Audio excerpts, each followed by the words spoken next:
Magkakabasagan na naman ng baso sa Palasyo Malacanang mga kababayan kapag nakita itong video ni Sara Duterte ng mga ngadba dyan. Ito ang patunay mga kababayan na budol talaga itong pinagsasabi na BBM mga kababayan na mas maraming makapro-bangag, pro-Marcos mga kababayan kaysa sa mga pro-Duterte at mas magaling si BBM kaysa kay VP Sara Duterte. At eto na ang ebidensya. At huwag niyong ipakita ito sa kanya mga kababayan. Baka mabad trip na naman si Ngagba. Magkakaubusan ng plato. Dahil baka maghurumentado dahil bakit ganyan ang plato nila kay Sara pero sa akin parang hangin. Panoorin po ninyo ha. Eto ang kaibahan mga kababayan ha. I-play lang natin ng saglit ito kay BBM. Kaway sa hangin, kaway sa hangin. Hindi siya nahihiyan yan mga kababayan. Wala lang nagkumakaway. Pabalik sa kanya. Parang hangin yung kinawayan niya mga kababayan. Ang mga tao nakasimangot. Nakatalikod pa yung iba. Kaway sa hangin, kaway sa hangin. Wala man lang. Tingnan nyo yung mga kababayan yung matanda. Walang pake. Kaway sa hangin mga kababayan.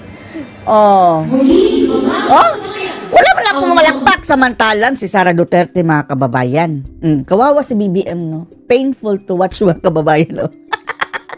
Samantalang si VP Sara Duterte nagpunta lang sa isang liblib na lugar ha. Hindi pa inanunsyo mga kababayan. Wala pang pamigay ng ayuda katulad ni Ngagba na milyon-milyon at bilyon-bilyon ang binadget mga kababayan para makalikom lang ng tao. Mayroon pang libre t-shirt. Wala man lang kumaway. Wala man lang pumalakpak. Samantalang si VP Sara Duterte mga kababayan nagpunta ng sorpresa sa isang liblib na lugar. Actually, bumaba lang siya saglit Pinagkaguluhan ng mga tao. Tingnan niya po, kaunti pa nga lang ang bahay dyan, mga kababayan. Tingnan niyo, marami pang kahoy.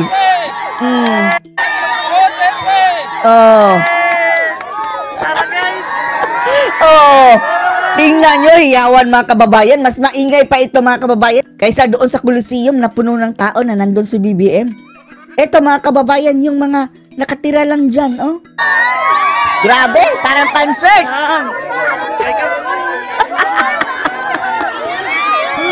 Huwag nyo itong ipakita kay Ngagba, ha? Diyan mo talaga makikita mga kababayan ang reaksyon ng mga tao. Ang inyong mga ngiti, mga alamano. Paano na yung mga alamano ni BBM? Good morning, sabi ng tao. Happy mga kababayan. Yes, nakita ko na si Sara. Ganyan talaga mga tao.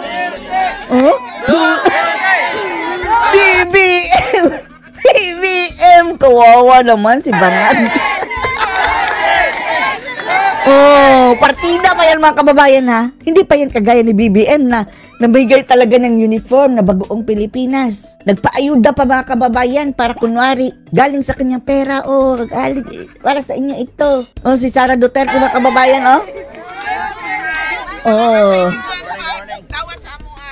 sabi ni Sara mga kababayan, itatranslate natin na, thank you for accepting me.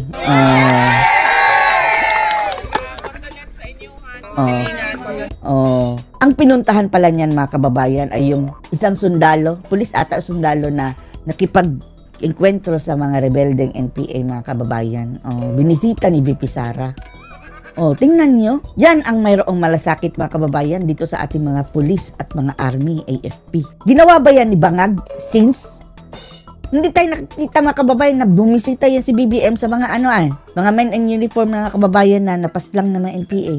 Dahil ang mga NPA ngayon mga kababayan, sama-sama ng babangag muli yung mga legal fronts.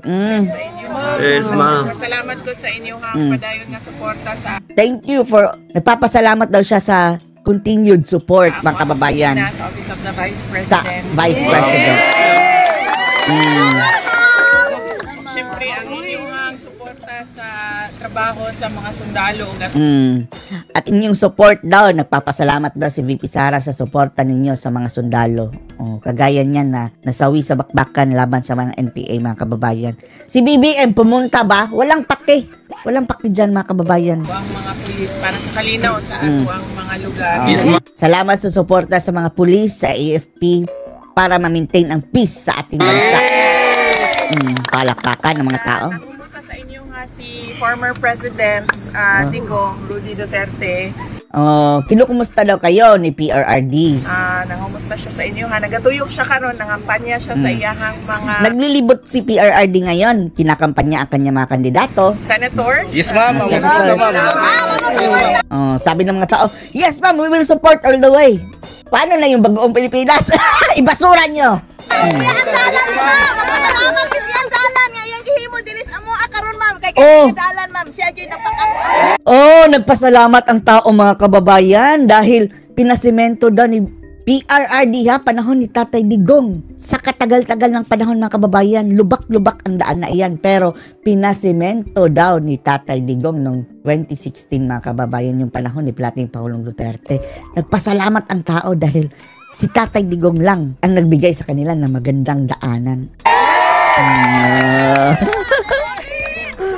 Maudi ay kanang guwapo kaayo inyong dalan. Sabi ni Sarah, kaya pala ang ganda ng inyong kalsada. Wala talagang lubak-lubak. Kaya nakatulog ako sa sasakyan ng mahimbing. Wala talagang lubak daw ang daanan mga kababayan, yung kalsada. Nakatulog siya. Ang gusto nung mapadayon kung sa matong mga big ticket o mga dagkong mga proyekto para. Ang sabi ni Sarah mga kababayan, yan talaga ang gusto natin, na ipagpapatuloy yung mga big ticket infrastructure ni Tatay Digong, yung kanyang mga proyekto, continuity mga kababayan, na supposedly, yan ang pinangako ni Bangag ng budol. Kaya nanalo mga kababayan ang Agva. Ngayon, wala na. Puro na ayuda mga kababayan, na sila lang ang naayudahan. Sa ato ang nasod para sa kalambuan, sa kalinaw. Ug kinahanglan ang inyong suporta sa trabaho sa gobyerno, sa trabaho namo. Humihingi siya ng support mga kababayan sa trabaho ng mga kawani ng gobyerno. Dako kaayo among pasalamat. Dako pud ang amo ang Nagpapasalamat daw siya mga kababayan ng malaki. Utang nga kabubuton kaninyong tanan At malaki din daw ang kaniyang utang na loob mga kababayan sa taong bayan. sa higayon, oportunidad na ginahatag ninyo sa amo ang makatrabaho sa ato ang Sa pagbibigay daw sa kanila ng chance mga kababayan na makapagsilbi sa taong bayan. Yan talaga mga kababayan, hindi nakakalimutan ng mga Duterte magpasalamat sa mga taong sumuporta sa kanila. Samantalang sinangagba, nung nanalo na mga kababayan, akala mo kung sino mga hari. Hindi na ma-reach mga kababayan. Nagpapasilbi na. Sila na dapat ang silbihan, na sila dapat mga kababayan ang magsiserve. Dahil sa kampanya, pagsisilbihan ko kayo. Ngayon, silbihan nyo ako. Nakahiga sa bed of roses mga kababayan na punong pera. especially sa national na posisyon karyuan ng Vice President o President. Salamat sa pag-support daw mga kababayan sa mga national positions. Katulad ng Vice President. Tsaka sa President! At least, sinama pa ni Sarah mga kababayan ang pagpapasalamat para kay Bangag. Salamat pala sa pambubudol ni Bangag. Former President ma'am. Kay mo tanaw siya.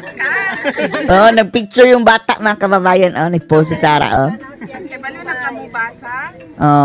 Tanong ni Sarah sa bata, marunong ka na bang magbasa? Kay balo na. Bantay bitaw ha.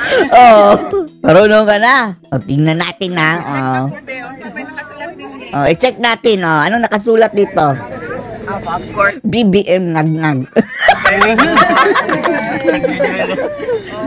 Dili magsigig absent ha. Huwag kang umabsent ha, lagi. Mapareho ka sa ako Baka matulad ka sa akin. Sigig absent. Palaging umabsent naging Vice President. Kinahanglan. At least nag-graduate mga kababayan. Hindi katulad ng iba dyan, second year college lang. Absent ka kausa, musulod ka kalima. Absent ka ng isa, papasok ka ng 5.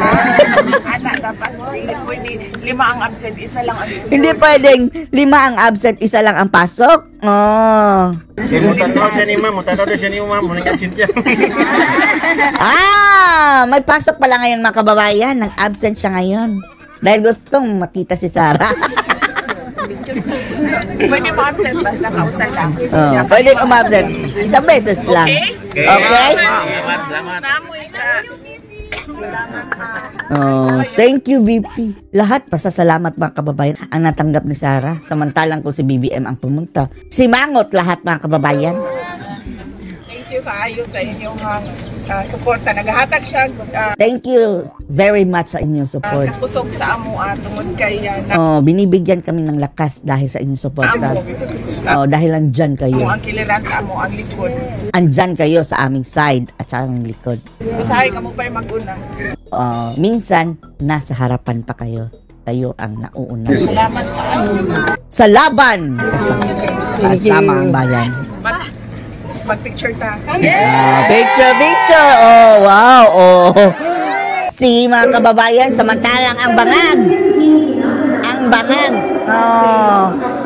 Tumaway naman kayo. Ang laki ng gastos ko sa inyo, ha? Binigyan ko pa kayo ng uniform. Binigyan ko pa kayo ng AKAP, AX. Ayuda. Pag uwi nyo, may bigas pa, tapos hindi man lang kayo tumawa, animal. Anong masasabi niyo dito mga kababayan? Na napahiya na naman si BBM dito sa video ni Sarah. Post your comments below.